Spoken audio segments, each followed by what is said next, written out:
Hello, hello, hello. Welcome to another fun-packed, action-filled episode. I'm just going for it today. This is with Thomas Squeo on how to develop highly motivated teams in a financially constrained environment, which is like everywhere right now. So this one's going to be massive. Hey, Taylor. Hey, Thomas. How you doing? Very good. Thanks for the invite to join you, ladies. So I listened to a couple of podcasts in advance of this, so kind of got a feel for the flow, and I love what you guys are doing. So I think it's pretty impressive, the kind of community that you built. Nice. Thank you so much. Yeah. How you doing, Taylor?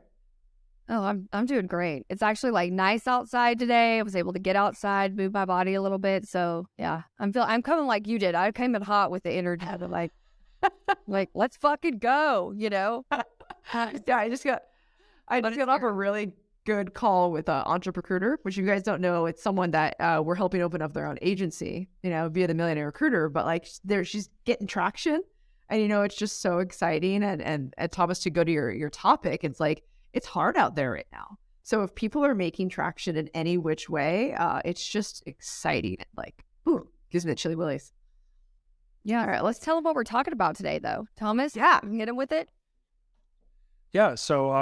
So I've actually in the last probably 7 years have gone through kind of a pretty significant private equity journey, which is really kind of building an organization to be sustainable throughout I'd say a financially constrained environment. So you're basically looking to acquire businesses, transform them, and then ultimately package them for sale. And then that life cycle, which you end up dealing with, is a reality that you are not in a high growth environment. You're typically in a constrained environment, or kind of the year of efficiency that we've been hearing about across the industry is really kind of the operating norm for most private equity firms when you're in one of those managed businesses. And in being part of those businesses, you also need to make sure that people are motivated to stay, as well as also be willing and excited to join the organization. I was thinking we could talk about some of the ways you invest in culture to be able to do that. I am a technologist by trade. I'm an executive by career. you're a CTO, right? Yeah, I've been a CTO, chief product officer, chief information officer, the head of strategy, and head of business development. I've done a lot of different things in my career. Wow. Yeah. And but most commonly, I am brought in to either be chief digital officer or the chief technology officer. It's heavy roles. Love that. I mean, that's my sweet spot, of course, with the sexy tech going on there. But what was interesting is like, so how do you keep everyone motivated? I think that's like turnover we talk about a lot. I think we're going to continue to talk about it for the next couple of years, I would imagine. And then attrition, and it's like the norms on, was it 15 to 20%? People are used to people leaving and filling those roles, which means we're always busy. So I feel like I just jammed you with two questions, but let's talk about motivating people first. So hopefully you're not constantly filling these seats, because then that's also depressing as well. Well, yeah, I think that, if it sucks to work in a place, then you're going to see involuntary turnover. People are just going to want to leave. To your first question, I think that I've kind of subscribed to that notion of the Daniel Pink philosophy of give folks and teams autonomy, mastery, and purpose. And if you do that, they have the autonomy to make decisions locally. You push decision-making down to the lowest level possible. Teams, when they know that they are able to affect what they're working on, how they're actually going after things, they get excited. They buy in. A lot of the reasons why people stay in an organization that's not a high growth environment is because of the relationships they have with the other team members. If they know that they have the autonomy to make decisions about the work, you give them the professional development and the ability to upskill in their role, then they're excited about working with the, new tools and techniques and so on and so forth. And then, if you look at things like purpose, it depends on the environment. So in one of the businesses that I worked with, it was in public safety and justice. So the purpose was very clear. People were always kind of looking at it from, they're in it to save lives and so on and so forth. That's very clear, obvious. I've worked at other businesses where they work in healthcare, which is very much a, mission-driven kind of approach. And then I've also worked in other organizations that are dealing with things like cost containment and, kind of fee structures over telco, and that's a little less purpose driven. And then you have to kind of look at how you're going to weight that autonomy and mastery elements in those environments to give people a reason to kind of want to be a part of that. I think that's just those are things that I think are important.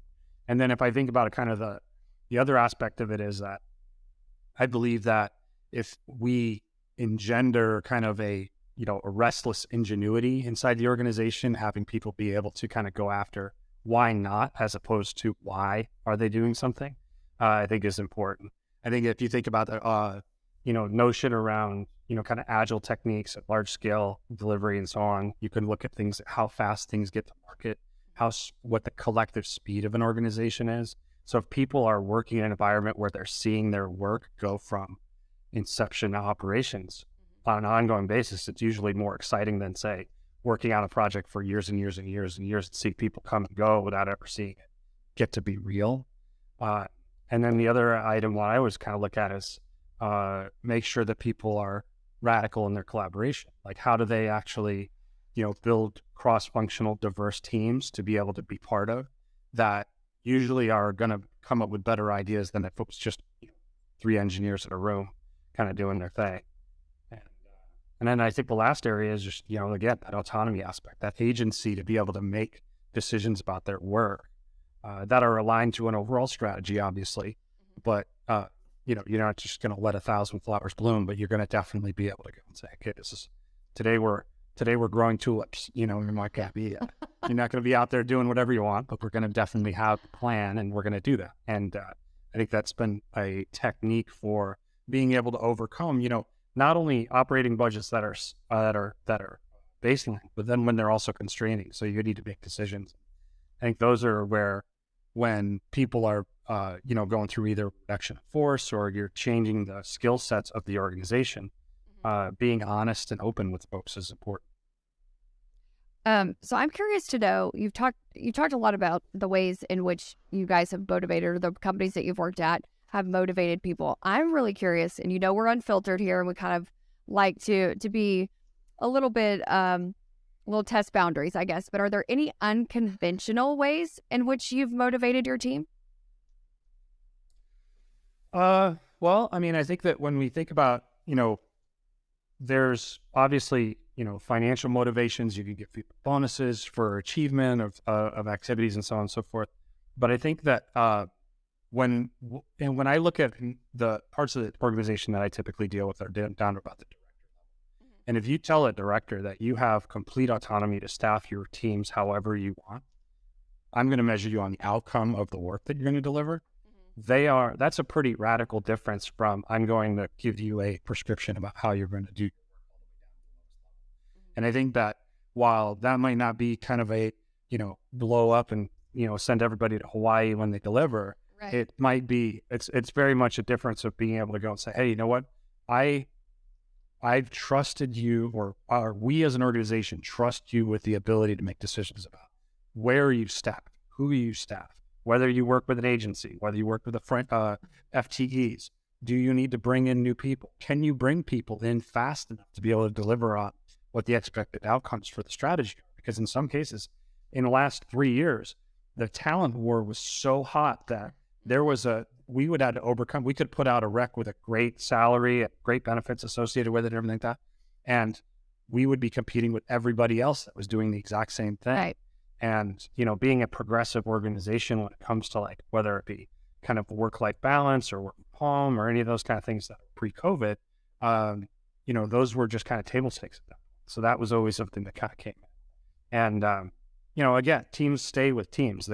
People don't leave organizations, they leave the managers. That's something that was. It's very true. Very true. So I feel like when you were just talking, I have like 4 articles to write. Just based on well, I mean, like, you hit all of like the buzzwords and like just what everyone's talking about right now, which is, they have to have buy-in, upskilling, purpose. What I've never heard of though is restless ingenuity. I am like more intrigued on that, and then also pretty happy about moving fast. So I have forever moved fast, and sometimes I'm criticized for it, which is fine. But I like how you flipped it because I never thought to like, oh, wait, you guys get to see something from scratch and now you get to see it on light. I never thought about how gratifying that is. Like, I mean, like I, as an individual, feel like that. But as a team, empowering them, like, look, you guys get to do like this. How cool is that? Now you get to see it. Now we get to go fix it because we did it too quickly, you know? Well, I think that bias for speed gives people the ability to kind of iterate over the decisions that they've made, and when they could see it in production, nothing is more demoralizing for an engineering team or a cross-functional product team to be able to see a product just kind of spin before that ever gets out to a customer. And then if it takes forever, when it gets to a customer, the customer might want something different. And if you're able to iterate and be in a continuous beta at all times, you're in a scenario where you're able to kind of make changes based on the contact with the customer. And I think that's the really important thing. You hear about a lot of organizations that are customer centric, customer driven, customer obsessed, whatever you want to say it. If a customer's not seeing the new product, then they don't care. They're quickly not becoming a customer, unbecoming, if you will. So Yeah. Go ahead. the restless ingenuity thing, I think, is really around just that notion of really kind of testing why not do something.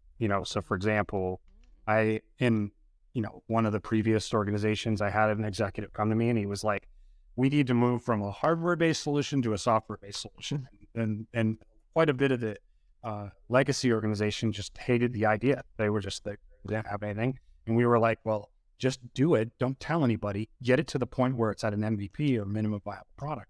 Show it to folks. And then all of a sudden they see the art possible. And then it was like the switching point happened.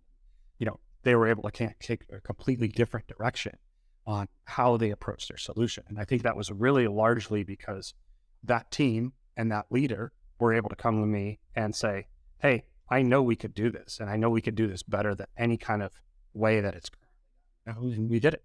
So that was kind of fun. Nice. So my questions are more about Thomas. So if you want to talk about the subject today, I want to get to know him a little bit. So I have some questions for him. Yeah. So do you have another question?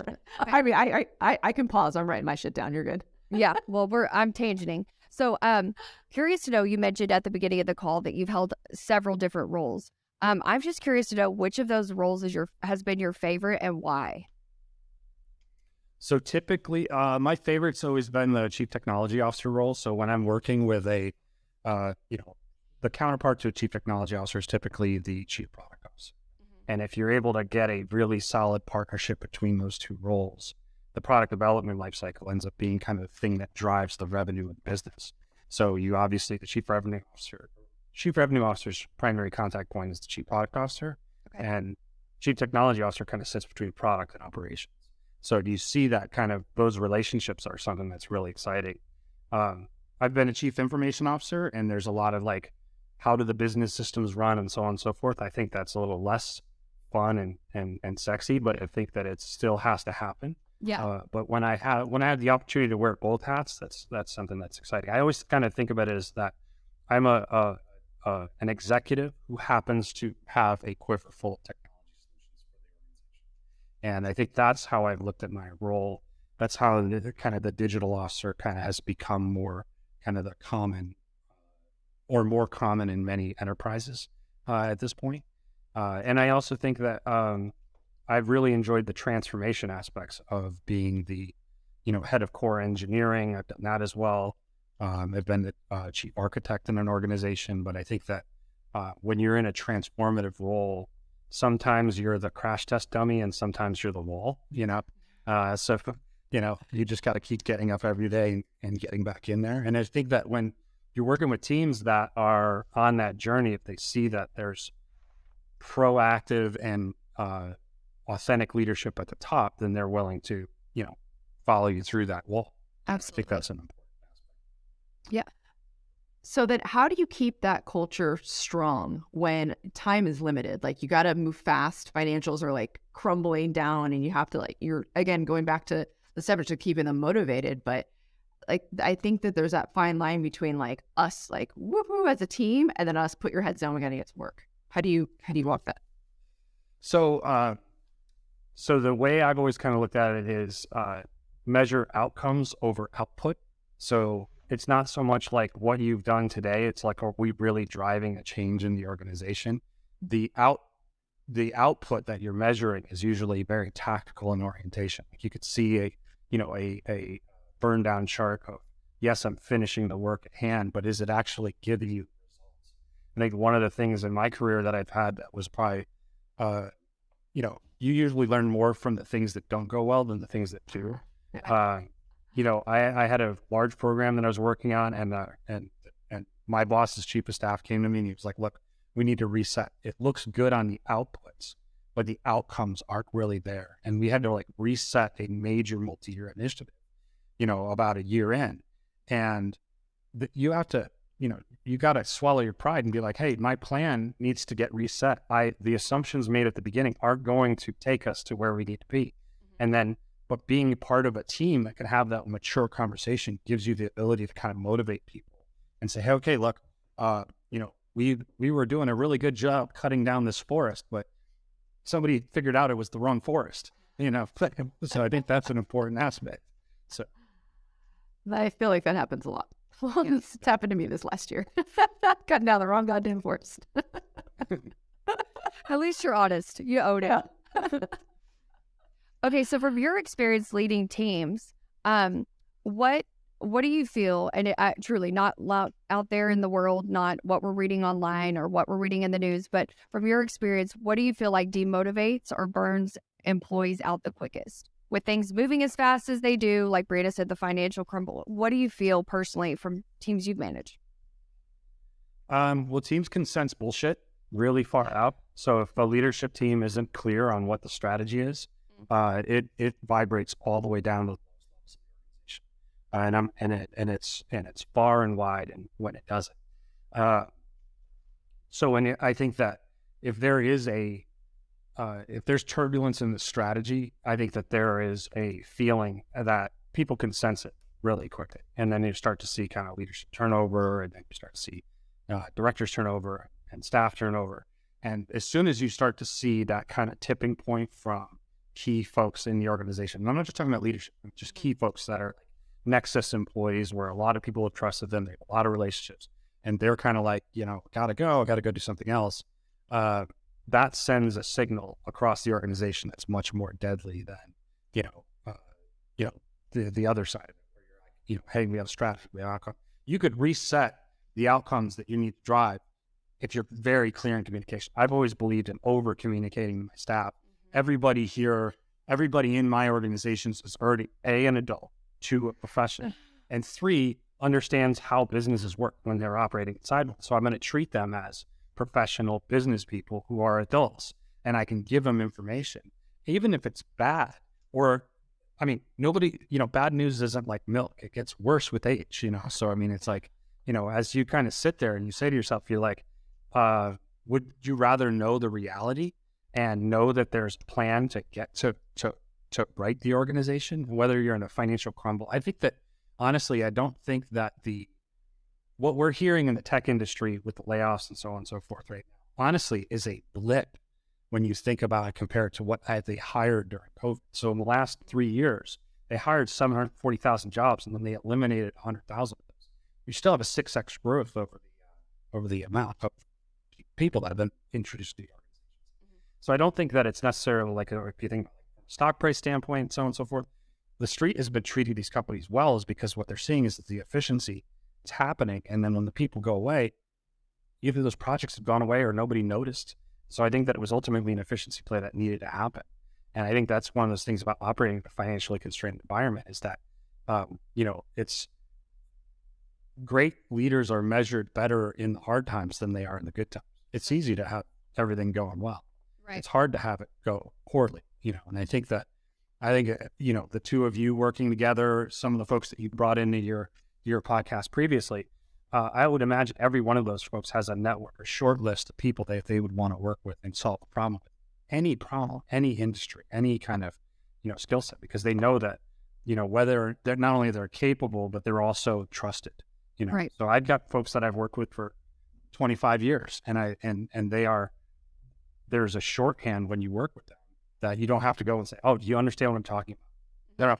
Yeah. I love the more you know someone, the less context you have to give.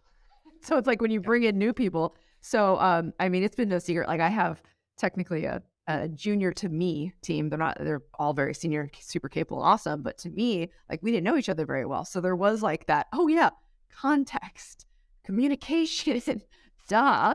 But it is really nice. Like Taylor and I now at this point, it's like, you know, we've got all our nasties out. And so it's like we understand each other and where we're coming from. And again, like I think we can look and be like, hey, we're moving that needle this way. Yeah, I got that. Okay, wait, let's move it that way. Okay, yeah, I got that.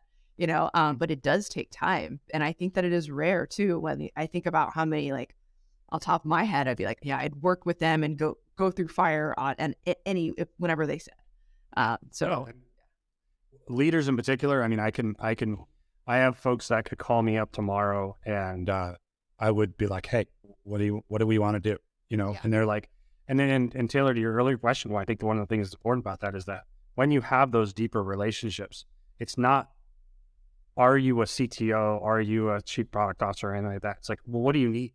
What do you need done? Yes. And and then we'll grow to the fishbowl that needs to be done, and then we'll staff around it. And most folks are multi-talented. I haven't met too many one-note kind of professionals out there. If they are, I mean, that's fine as well. It's just like usually those fall for individual contributors. So. I've met some of those, but I also have the people that, just like you mentioned, I call them the people that I would keep in my foxhole. Like they're my people that I would just call on for anything, that can do anything. Like you said, multi-talented individuals. Yeah. So go ahead. So I have a question because I had to write this down. Thomas, how do you interview if someone's an adult or not? Because I have definitely ran into some non-adults lately. And it's honestly like, it's silly, but it's true. Well, one of the smells that I look for in any kind of resume that I look for is people with lots of 2-year engagements, 2-year stints at companies, because that's usually enough time to fuck it up and then have the wave of crap kind of come back on them, and then they leave right around that time. So I usually look for people that can stick it out for at least 3 to 4 years, because that's where the cycle of a strategy is actually planned, executed, and realized in that life cycle. But if I see a lot of 2-year stints inside of an organization, you got different roles inside an organization. But if you're like skipping around, like, you know, islands in a stream, if you will, then that's a problem, you know, because that I look at and I go and say, you know, you probably are only there long enough to like realize that your decision was bad and you're on to the next thing. And so whether that's, you know, the adults in the room is the other thing is that people want to work with them. There are usually, you know, like there's a lot of folks out there that are like, yeah, I'll give you my references only when we're at the end of the process. Usually people are like, yeah, you can talk to anybody. Yeah. No problem. Yeah. Those are the adults. That's like, I've never heard anybody say like the 2-year timeline they measure. That's just enough time to fuck it up. Like I love it, but I've never heard that. So then what are your thoughts on, you know, as far as like 2023 hiring trends and kind of what we are already seeing? It's a fact. Is contract workforce kind of being the theme at all levels, including at executive level. So what are your thoughts on that, given how you feel about seeing that on someone's resume? If you see somebody has a bunch of contract work, what are your thoughts there? Yeah, I consider contract work a little bit differently because people are making decisions around their own flexibility at that point. You know, whether you're looking at agency work, contract work, consulting work, and so on and so forth, those are kind of different dimensions that kind of the roles around the FTE. So, I mean, if I think about it from my perspective, contractors give you the ability to ebb and flow your organizational footprint without necessarily incurring a lot of FTE and benefit overhead and so on and so forth. So I think that those, you know, Silicon Valley in particular has done in the past, they treat it almost like a gray labor force. And I think that that's actually a mistreatment because I think that people start to become much more mercenary. I've found that when we work with contractors, you have to treat them as though they're part of the team. Yes, from an HR perspective, a legal perspective, there's certain meetings that they shouldn't be in. But the thing is, the reality is that if they feel like they are other in the organization, then they're just there until they get their next hourly rate bump with another vendor, and then they're going to move on. So I think that the reality is that it is a tool. I don't measure the folks that do contract work the same way I measure FTEs. Usually for director and above positions, usually those are full hires. I do know when you bring in a Mr. Wolf, if you will, or a Mrs. Wolf, if you will, to kind of do a job and do it in an organization, and then that's a good contractor as well. So, Mr. and Mrs. yeah, especially if you really need to shake things up. So, I like it. Well, it looks like we're right at time. That went by so quick. But go ahead and hit him with your broke to boss tip. yeah, I think that I thought about this before coming in, and I was like, I think that folks need to manage themselves from some kind of framework of values. So if they know what's important to them, they can make good decisions about what they're going to do in the organizations that they work with. If they're starving and they need to get work, they're going to make some decisions that might not align with their values. They're going to go and they're going to go quick. However, if you can step back a little bit and make sure that you're working with people or in an organization that you want to, and it's aligned to your values, then I think that's the best bet. And, don't second guess that, because the thing is that most of the people I know have, make a lot of money, don't align with values, they're unhappy. Their work-life balance is messed up. They're kind of, that notion of self-care is all jacked up. I think that those are things that are important. So, I mean, whenever I get into any kind of mentoring session with anybody, the first thing I do is I'm like, what are your values? You don't have to tell me your values, but you have to know your values. I like that. You have to know your values. That could be, to paraphrase, that could be a good one. Yeah. Well, this was awesome. Love this. I've got lots of notes on this one. Again, I'm coming hard with some articles, so I'm going to send it to you, Thomas. No worries. And if you guys want to chat again, I mean, we can riff on a bunch of stuff. So. Yeah, I love that too, because it was hard for me not to go into the Bay Area stuff with you, because like I was definitely told, you don't get contractors, like always, like forever, but then COVID switched that all up, and then even now, so it's even getting all kind of odd, so it's hard to know.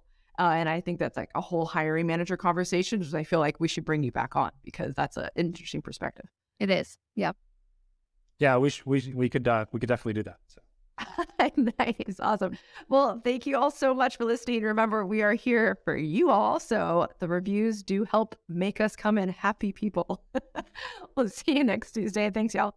Thanks, y'all. Thank you.